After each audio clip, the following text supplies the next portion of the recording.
I am still getting emails about this bill today. House Bill 1312 regarding transgender rights passed after endless debate and significant revisions. As I believe God doesn't make mistakes.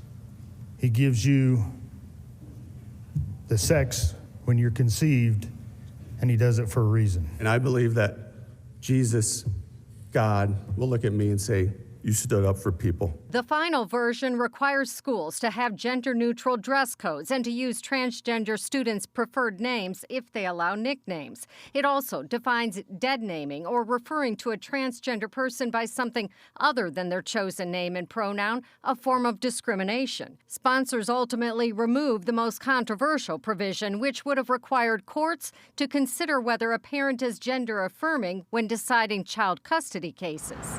A contentious bill regarding rideshares also underwent big changes in the final days after Uber threatened to leave the state. House Bill 1291 was brought by Representative Jenny Wilford, who says she was sexually assaulted by a Lyft driver. Under the measure, rideshare companies would have to do background checks on drivers every 6 months and review complaints within 7 days. But a provision mandating audiovisual recordings was made optional if both the driver and rider don't object. This isn't just about protecting passengers. This is about protecting drivers, and the drivers have also been saying, yes, please do this. I also want more safety.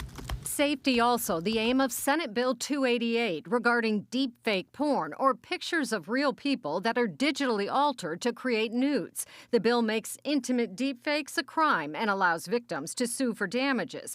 But it provides immunity for the platforms creators use. While the bill passed, that didn't sit well with some. If we are truly trying to stop that behavior, we have to go to the source. There's no time to lose, and we should not be waiting around to do something for the vulnerable people and the vulnerable children who are being exploited today.